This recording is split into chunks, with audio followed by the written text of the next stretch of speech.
Hello and welcome. I'm Saeed from StoryPlanet.net.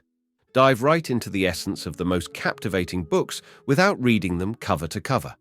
Whether you're on the go, at the gym, or just relaxing at home, we offer you a unique and enriching listening experience. Today, we are exploring the book, Buyology, a creation by Martin Lindstrom. Every day we are inundated with countless brand images, logos, and advertisements that tempt us to make purchases. However, only a few of these ads truly persuade us to spend money. But why is that the case? Buyology provides the answer to this question and delves into the secret motivations that drive our buying choices using advanced neuromarketing techniques.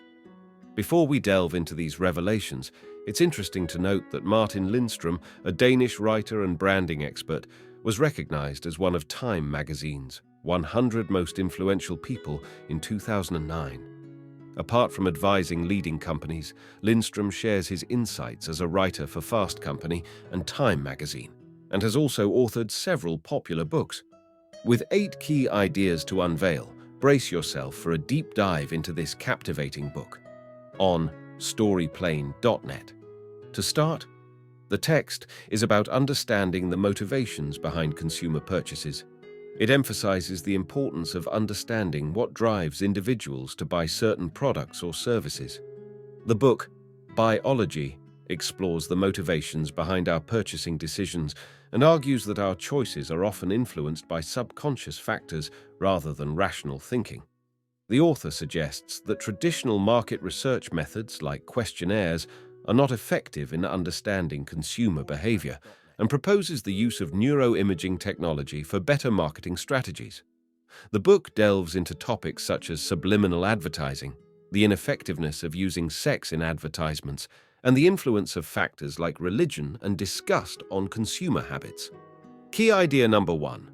Mirror neurons play a role in our purchasing choices unconsciously. Mirror neurons are responsible for our tendency to imitate the actions and emotions of others. They light up both when we perform an action ourselves and when we watch someone else do it. This makes them valuable in advertising because they can be used to trigger our desire to buy. Mirror neurons often work with dopamine, a pleasure hormone, to create a sense of happiness and satisfaction after making a purchase. This is linked to our evolutionary instinct to increase our social status and reproductive chances. Key idea number 2. Somatic markers influence our perception of products.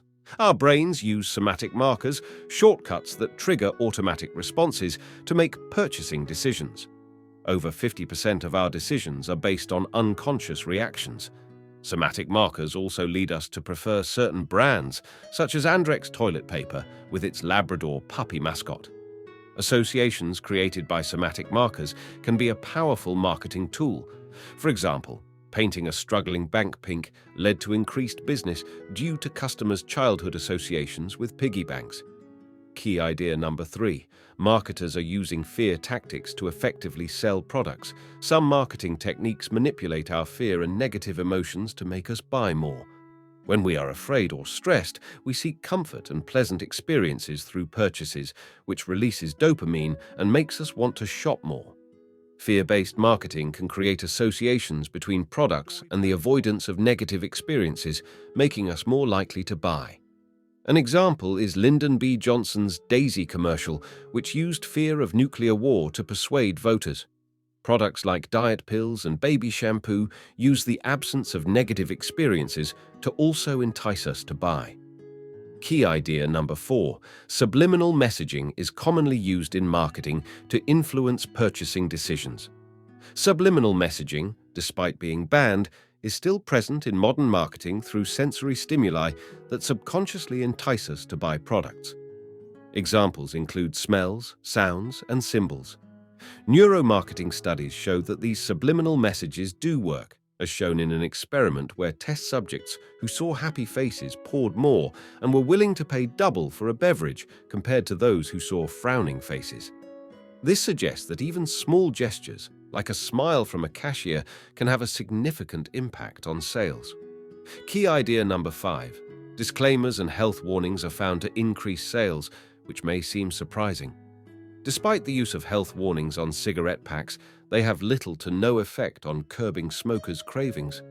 Brain scans of volunteers exposed to warning labels showed no impact on their urge to smoke, and in fact, the warnings stimulated the brain's craving spot. A study using a repulsive anti-smoking ad also failed to discourage smokers and instead increased their desire for a cigarette. Hence, cigarette warnings seem to promote rather than discourage smoking. Key idea number 6. Strong brands employ strategies similar to those used by major religions to cultivate and maintain customer loyalty. Coca-Cola and the Catholic Church use similar strategies to create and maintain loyalty. Brands associated with quasi-religious rituals form emotional connections with consumers. Strong brands have a personal mission that sets them apart from others. Brands create an us versus them mentality to ensure loyalty. Brands use logos as powerful symbols, similar to religious iconography. Neuromarketing studies show that our emotional engagement with brands is similar to our spiritual attachment to religious icons. Key idea number 7. Sexual references in advertising may not be as effective as commonly believed. Sexual references in advertising are a common technique, but they do not actually make a product more marketable. Viewers tend to remember the sexual content but ignore the brand names and logos, leading to less effective marketing. However, controversial sexual content can generate attention and increase sales, as seen with American Apparel. Key idea number 8. Neuromarketing can revolutionize market research techniques. Neuromarketing is a useful tool in market research as it can predict a product's success better than traditional surveys. Brain scans in one study showed that the likelihood of watching certain shows again differed from traditional questionnaires, mirroring the show's later performance. Neuromarketing also helps companies avoid ineffective or backfiring marketing techniques, as shown by an example with a commercial scaring away potential customers. Additionally, neuromarketing helps companies understand their customers' true motivations and adapt their products and marketing techniques accordingly. For instance, brain scans revealed that higher prices can increase our enjoyment of a product. In conclusion, purchasing decisions are often made unconsciously, making it difficult to judge their accuracy. Marketers can gain insight into consumer behavior by using neuromarketing research techniques to study the brain directly. Thank you for listening to this summary. If you enjoyed this exploration, we invite you to discover other fascinating books on storyplanet.net.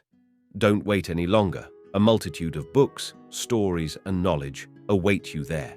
See you soon on storyplanet.net.